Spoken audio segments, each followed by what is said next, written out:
बहुत समय पहले की बात है।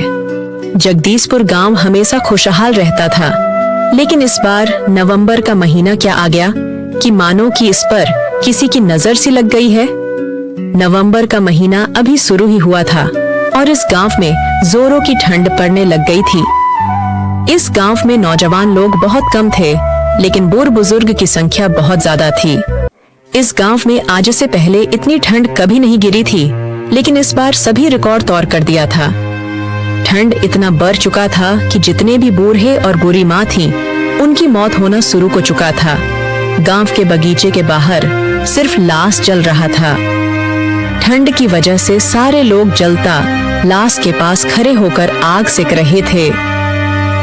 अरे भैया, इतनी ठंड तो आज से पहले कभी नहीं इस गांव पर पड़ा था, लेकिन इस बार देखो, ठंड की वजह से मेरे पिताजी इस दुनिया को छोड़कर चले गए। अब मुझे लगता है कि इस गांव में जितने बूढ़े और बूढ़ी माँ हैं, उनको सफाया करने के लिए ये ठंड आई है।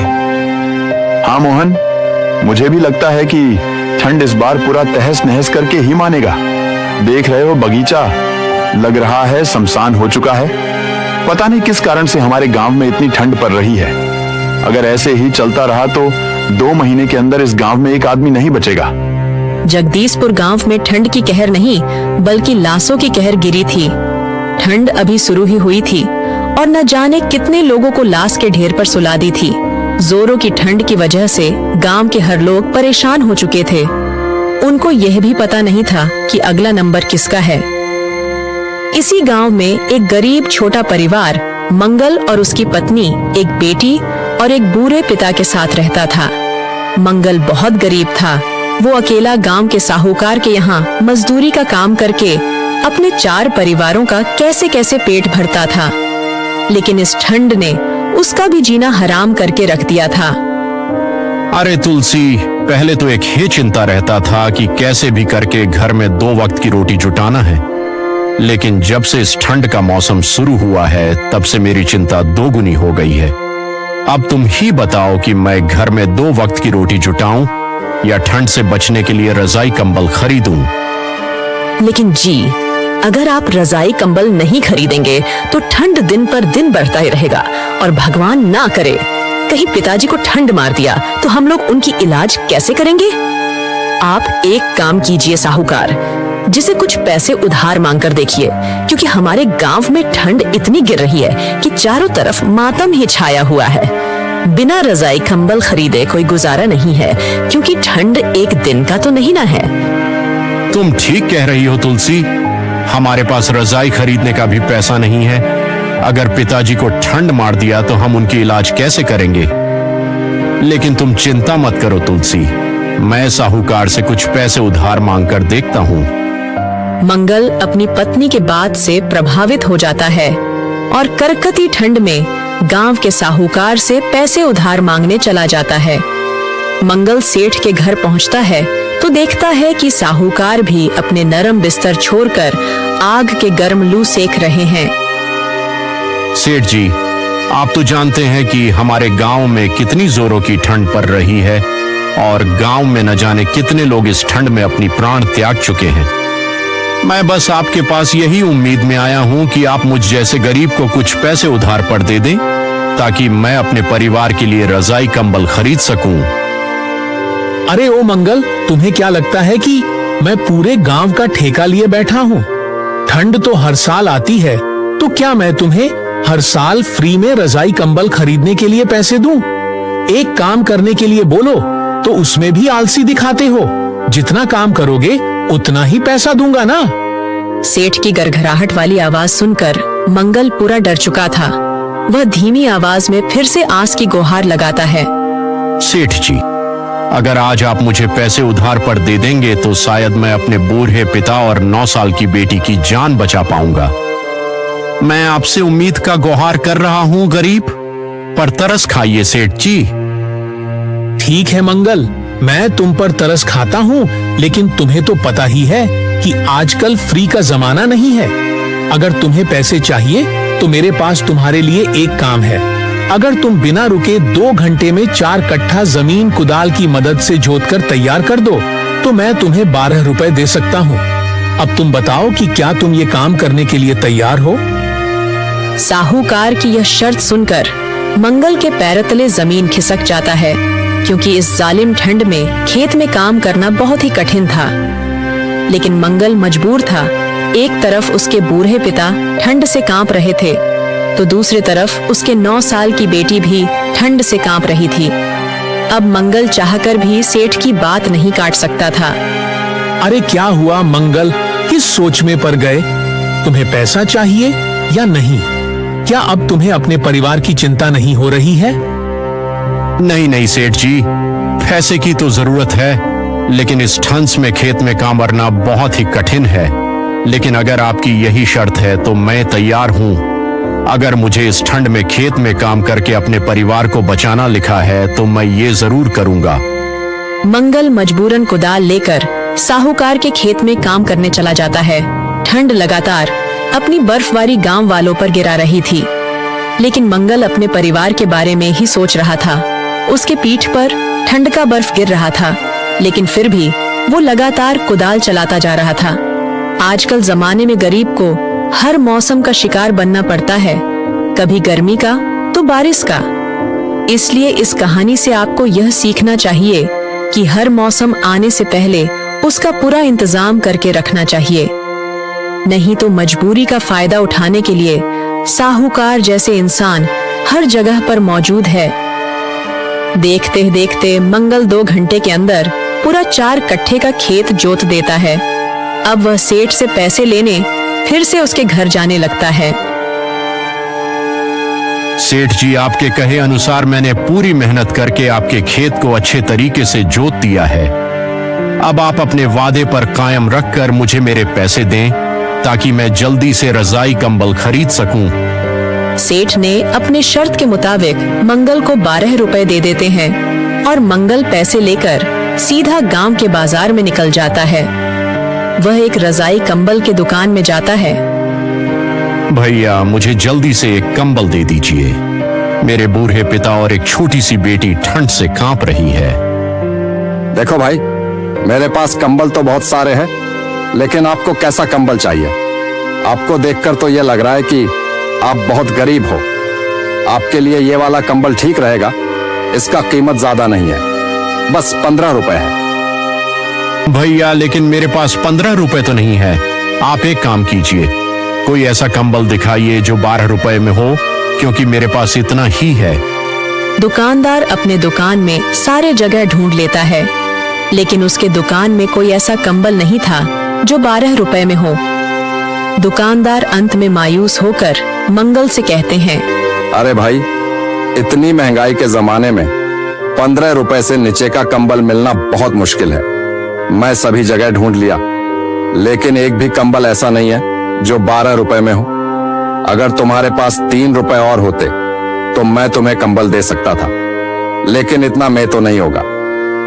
देखिए भैया, अगर आप ऐसा कहेंगे तो मैं टूट जाऊंगा, क्योंकि मैं ये 12 रुपए बहुत मेहनत करके कमाया है और इस ठंड में अपने परिवार को यह उम्मीद देकर आया हूं कि उनके लिए रजाई कंबल लेकर आऊंगा, और अगर नहीं लेकर गया तो वह टूट जाएंगे। भैया, आप एक काम कीजिए, मुझे 3 रुपए उधार पर दे दीजिए। मैं कुछ दिनों में लौटा दूंगा। देखो भाई, मुझे माफ कर दो। मैं चाहकर भी तुम्हारा मदद नहीं कर सकता, क्योंकि ये दुकान मेरा नहीं है। अगर मेरे मालिक को यह पता चल गया कि मैंने कंबल उधार पर बेचा है तो मुझे काम से निकाल देंगे। मुझे माफ करो भाई। दुकानदार ने मंगल की मदद करने से अपना हाथ खड़ा कर देता है। मंगल बेचारा मायूस 12 रुपए लेकर घर वापस आने लगता है। घर पहुंचकर देखता है कि उसके पिता और बेटी ठंड से कांपते हुए आग के गर्म वाष्प ताप रहे हैं। वहीं कोने में तुलसी बैठकर मंगल का घर लौटने की इंतजार कर रही है। तुलसी मंगल को दरवाजे पर देख बहुत खुश होती है और पास जाकर कहती है, अजी, आप इतनी देर क्या कर रहे थे? आपको पता है मुझे कितना घबराहट हो रहा था। मन में कैसे कैसे ख्याल आ रहे थे। और क्या हुआ, सेठ पैसे दिए या नहीं? अरे नहीं तुलसी सेठ, अब मतलबी हो गए हैं।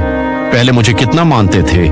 उनका कोई काम होता था तो मुझसे ही करवाते थे, और मैं भी उनका हर काम अपना समझकर रात रात भर करता था। लेकिन आज देखो मेरी स्थिति खराब क्या हो गई कि वो मुझे धोखा देना शुरू कर दिए। उन्होंने मुझे कड़कती ठंड में खेत में काम करवाया ताकि उसके बदले में वो मुझे 12 रुपए दे, लेकिन तुलसी वो 12 रुपए भी कम पड़ गए। कोई कंबल 15 रुपए से नीचे का नहीं था। मैं चाहकर भी कंबल नहीं खरीद सका।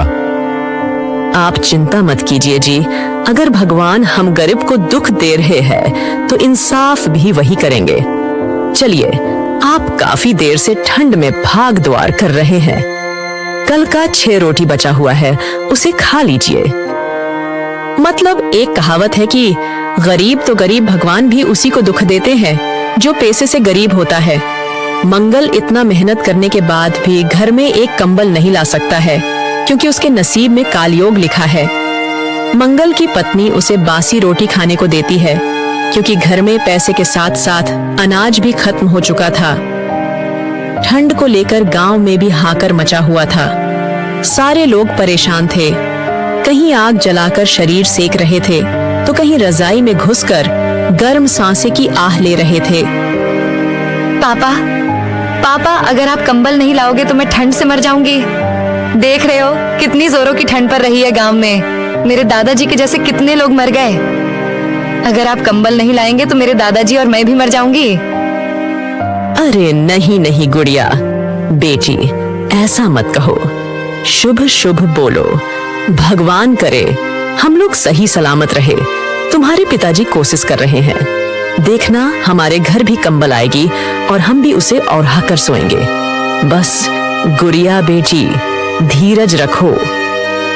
इधर तीनों लोग कंबल के बारे में बात कर ही रहे थे कि इतने में मंगल के पिता को जोर की तबीयत खराब हो जाती है।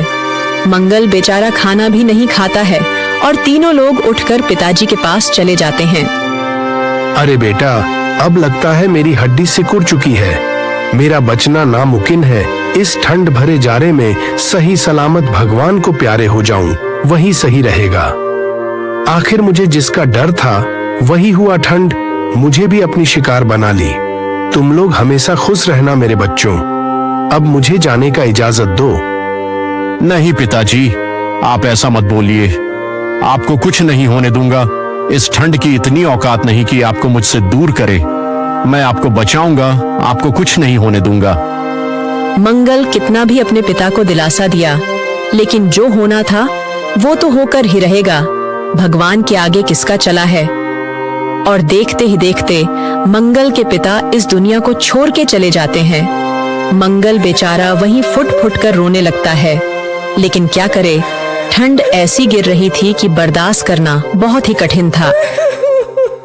इस गांव में पहले से ही काफी लाश जल चुकी थी और फिर से जालिम ठंड ने एक बुरे इंसान को अपना शिकार बना लिया। मंगल अपने पिता का अंतिम संस्कार करने बगल के बगीचे में आया था। एक तरफ उसके पिता जल रहे थे तो दूसरी तरफ कुछ गांव के लोग उसी जलते शमशान से अपना देह सेक रहे थे। समय बीतता चला जाता है और इस बात को लेकर आज पूरे 21 दिन हो जाता है। दिसंबर का महीना आने में अभी कुछ दिन बाकी ही था और ठंड पहले से काफी ज्यादा बढ़ चुका था। पापा, दिन जैसे जैसे बढ़ रहा है वैसे वैसे ठंड भी काफी बढ़ रहा है। अगर जल्दी से कंबल नहीं खरीदे तो दादाजी के जैसे मैं भी मर जाऊंगी। मुझे बहुत ठंड लग रही है पापा। अरे नहीं बेटी, भगवान के लिए ऐसा मत बोलो। मैं पहले ही अपना पिता खो चुका हूँ, लेकिन अब मैं अपनी इकलौती बेटी नहीं खोना चाहता। तुम चिंता मत करो हुरिया, मैं अभी सेठ से पैसे मांग कर आता हूँ। मंगल अपनी बेटी की यह बात सुनकर पूरा डर जाता है और फटाक से साहूकार के पास पैसे उधार मांगने चला जाता है। मंगल को शायद यह पता नहीं था कि साहूकार अब निर्दयी हो चुका है। पैसे तो उसे देने वाला नहीं था। सेठ जी, आपके पास पैसों की तो कमी नहीं है। अगर हमारी मदद कर दे तो मेरी बेटी ठंड से बच जाएगी। आपको तो पता है कि पहले से और ठंड बढ़ चुका है। अगर इस बार कंबल नहीं खरीदा तो पिताजी के जैसे मैं अपनी इकलौती बेटी को भी खो दूंगा। भगवान के लिए मुझे कम से कम 3 रुपए दे दीजिए। अरे ओ मंगल, तुम तो ऐसे बोल रहे हो जैसे मैं इस गांव का मुखिया हूँ।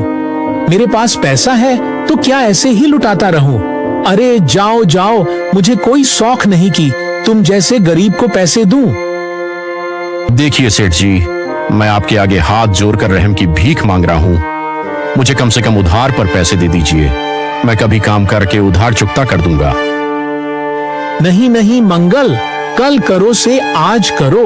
अगर तुम्हें पैसे चाहिए तो मेरा एक काम करना होगा। घर के बाहर चावल से भरी एक ट्रैक्टर माल खड़ी है। अगर तुम उसे ध्यानपूर्वक गोदाम में रख दो तो मैं तुम्हें पूरे 8 रुपए दूंगा। अगर तुम्हें मंजूर है तो बोलो। साहूकार मंगल की मजबूरी का फायदा अच्छे से उठा रहा था। मंगल मजबूर था, उसे बस अपनी बेटी की चिंता हो रही थी। वह बिना कुछ बोले बाहर आता है और चावल से भरा ट्रैक्टर देखता है तो उसे शौक मार देता है, क्योंकि ये काम के बदले कम से कम उसे 30 रुपए मिलने चाहिए थे।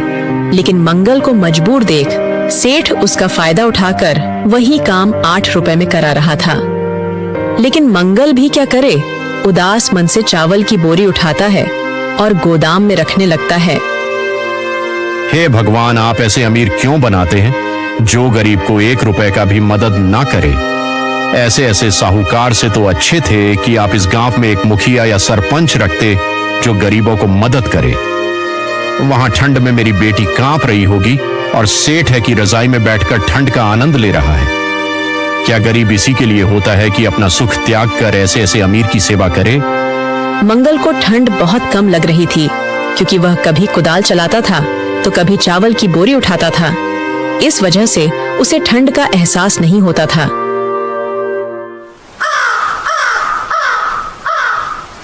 शाम हो जाती है और मंगल सारे चावल की बोरी अच्छे से गोदाम में रख देता है। वह जल्दी से सेठ के पास जाता है और मजदूरी का पैसा लेकर सीधा कंबल खरीदने उसी दुकान में चला जाता है। ये लो भैया जी, 15 रुपए और मुझे जल्दी से एक कंबल दे दो। मंगल कंबल लेकर बहुत तेजी से घर जाने लगता है। उसे अपनी बेटी की बहुत चिंता हो रही थी, क्योंकि जैसे जैसे रात होती ठंड अधिक बढ़ता जाता। मंगल अपनी कदम 2 गुना बढ़ाने लगता है। बाजार से उसका घर कम से कम 20 मिनट की दूरी पर थी। लंबा सफर तय करने के बाद आखिर मंगल कंबल लेकर अपना घर पहुंच जाता है। लेकिन शायद कंबल लाने में काफी देर हो चुकी थी। उसकी पत्नी फुट-फुट कर रो रही थी। मंगल कंबल नीचे रखता है और अपनी पत्नी से कहता है, अरे भाग्यवान, क्या हुआ, तुम रो क्यों रही हो? देखो तो मैं क्या लाया हूं और मेरी बेटी कहाँ है। वह हमेशा मुझे बोलती थी कि पापा मेरे लिए कंबल ला दीजिए, और देखो ना, जब मैं उसके लिए कंबल लेकर आया तो वो मुझे ही छोड़कर चली गई। वाह रे मेरी घुरिया बेटी, तुमने अपने पिता को धोखा दी हो। उठो गुड़िया, देखो तो मैं दिन रात मेहनत करके तुम्हारे लिए कंबल लाया हूँ। इसे ओढ़ कर बताओ तो कि कैसा लग रहा है। मंगल अपने आप को संभाल नहीं पा रहा था। गुड़िया उसे छोड़कर जा चुकी है। उसे यकीन ही नहीं हो रहा था। इस ठंड ने काफी लोगों को अपना शिकार बना लिया था, लेकिन अब गुड़िया को भी एक पिता और एक माँ से दूर कर दिया था। ये सब उस साहूकार की वजह से हुआ है। अगर वो गांव वालों को कुछ कंबल या कुछ पैसे उधार पर दे देता तो शायद वह पूरे गांव वालों को बचा सकता था, लेकिन ऐसा नहीं हुआ। मंगल की इकलौती बेटी भी उसे छोड़कर चली जाती है। पूरे गांव वाले एकजुट हो जाते हैं और सभी समाज मिलकर एक पंचायत बैठाते हैं। देखो, गांव वालों, पहले से ही इस गांव में काफी लोगों की मृत्यु हो चुकी है, और जब से मंगल की बेटी को ठंड मारा है तब से हमें बहुत ही गुस्सा आ रहा है। अगर साहूकार चाहते तो हम सभी गांव वालों को बचा सकते थे, लेकिन उन्होंने ऐसा नहीं किया और उनकी वजह से मंगल की बेटी मरी है। ये सब का जिम्मेदार साहूकार है। हाँ लक्ष्मण भैया, साहूकार बहुत ही जालिम हो चुका है। उनके पास पैसों की कमी नहीं है, फिर अभी किसी की मदद नहीं किए, और ऐसे सेठ हमारे गांव में नहीं रह सकता। जो गरीबों को 1 रुपए का मदद ना करे, ऐसा सेठ हमें नहीं चाहिए।